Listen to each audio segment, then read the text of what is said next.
On the night of September 26, 1983, the world came closer to nuclear war than most people will ever know. There were no soldiers on a battlefield, no bombs falling, no public warning. Instead, the fate of the planet rested inside a quiet military bunker in the Soviet Union and on the judgment of one man.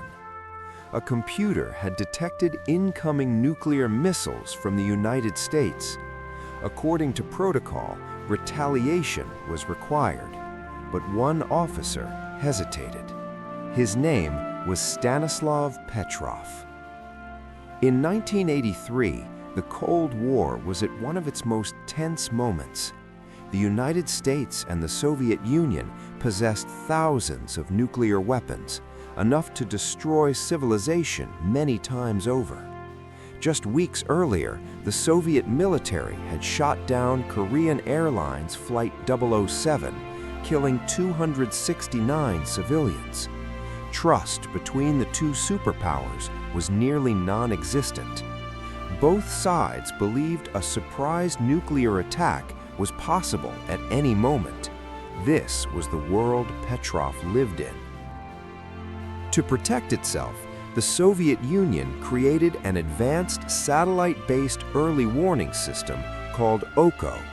Its job was simple: detect U.S. missile launches, alert commanders, allow immediate retaliation. The logic was brutal but clear. If missiles were detected, there would be only minutes to respond. There would be no time for debate. On September 26, 1983, Lieutenant Colonel Stanislav Petrov was on duty at Serpukhov 15, a secret early warning bunker near Moscow. Petrov was not supposed to question the system. He was trained to report missile launches immediately to higher command. That night, everything was quiet, until suddenly it wasn't. At 12:14 a.m., alarms began to sound. The computer screen flashed a terrifying message: launch detected. The system claimed a U.S. intercontinental ballistic missile had been launched. Moments later, it detected more. According to the computer, 5 nuclear missiles were heading toward the Soviet Union. Protocol demanded immediate escalation. Petrov had minutes to act. Petrov's job was not to analyze, it was to report. But something felt wrong. A real nuclear first strike, Petrov believed, would involve hundreds of missiles, not 5. Ground-based radar systems showed nothing. The satellites were new and untested.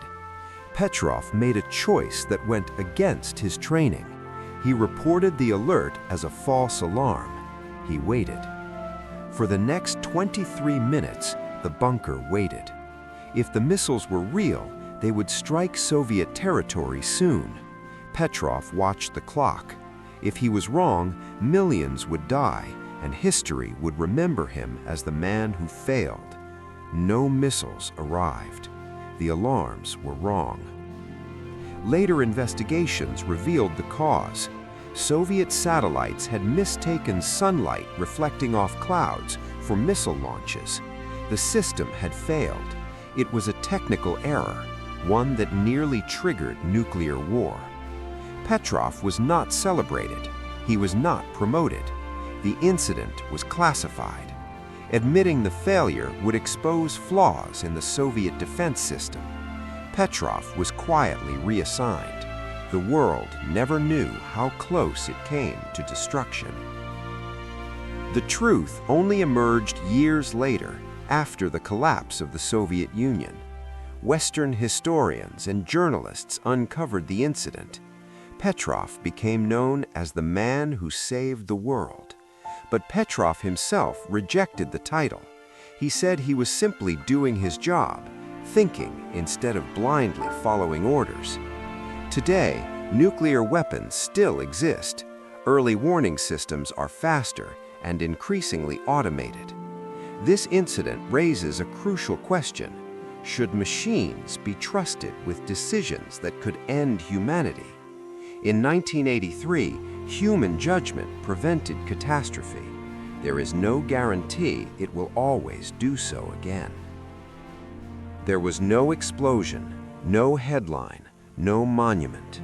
Yet on one quiet night in 1983, a single decision prevented global annihilation. Not by power, not by force, but by doubt.